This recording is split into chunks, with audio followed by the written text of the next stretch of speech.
রংপুর নগরীর ১৯ নম্বর ওয়ার্ড পশ্চিম নীলকণ্ঠে পূর্ব শত্রুতার জের ধরে পেট্রোল, কেরোসিন ও জিআই তার দিয়ে বৈদ্যুতিক শর্ট করে সপরিবারে মেরে ফেলার চেষ্টা। এ সময় বৈদ্যুতিক তারের সংস্পর্শে একটি গবাদি পশু মারা যায়। তিনও মারতে আমরা দৌড়ি আসছি, আসার পরে তার দেখিয়ে তোমার চাষা করতেছি ইগলে কিসের তার, আমি কারেন্ট কিছু দেখি নাই, খালি করতেছি ইগলে কারেন্টের তার না কি তার হয় হোক, ইগলে তারের আমার দরকার নেই, আগে গরু দেখি আসিয়ে তারপর উপাসে আমি গেছি, তোমার চাষা গেছে, তানবীর এখানে আছে, আসিয়ে তানবীর করতেছি কি যে মা ঘরের মধ্যে কারেন্ট, তখন আমি করতেছি বাবা লাইট অফ কর, আমি মনে করছি ফ্যানের তার ওই ঝুলিয়ে কারেন্ট অবস্থা হয়েছে, ঘরের মধ্যে কারেন্ট হয়েছে। তখন আমি আমার ছেলে কইলাম, কোয়ার পর রাত 2টা থেকে 2:30 থেকে 3টের দিকে হবে।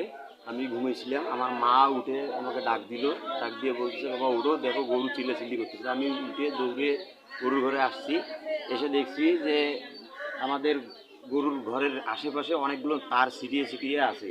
তা আমি ভাবলাম যে হয়তো গরু খুলে গেছে, এটা দৌড়াদৌড়ির কারণে। পরে এসে গোয়াল ঘরে দেখি যে আমাদের গরুটা কারেন্ট শর্টে মরে আছে। পরে আমি আমার মাকে চিল্লে বললাম যে মা এটা সব কারেন্ট লাগিয়ে দেওয়া, এই অবস্থা। তারপর আমাদের বাড়ির আশেপাশে অনেক জায়গায় পেট্রোল, ডিজেল, এইরকম বহু কিছু। আমাদের একটা পূর্ব শত্রুম ছিল আমাদের আশেপাশের, আমরা জানি না ওনাদের পুকুরে ঘন ঘন কে বা কারা বীজ দেয়, এইটারই প্রভাব আমাদেরই উপরে পড়ে। এবং গতকাল তাদেরই পুকুরে নাকি অনেকগুলো মাছ মারা যায়, সেই প্রেক্ষাপটে তারা আজকে আমাদের বাসায় গতকাল রাত্রে এইসব কাণ্ড সৃষ্টি করে। পরে রংপুর মেট্রো কোতোয়ালি থানা পুলিশ ঘটনাস্থল পরিদর্শন করেন।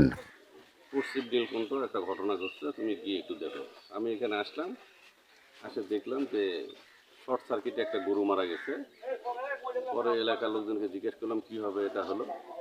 পরে লোকজন বলতেছে কে বা কারা এখানে কারেন্টের তার দিয়ে এই বাড়িটা জ্বালে দেওয়ার একটা পরিকল্পনা করছে। কে বা কারা করছে এটা তদন্ত সাপেক্ষে দেখতে হবে।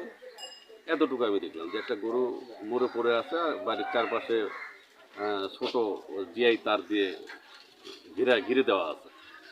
আর বাড়ির পাশে একটা খড়ের গাদা আছে, এখানে কিছু ধার্য পদার্থের কিছু গন্ধ পাওয়া গেল, এতটুকু পাওয়া গেল।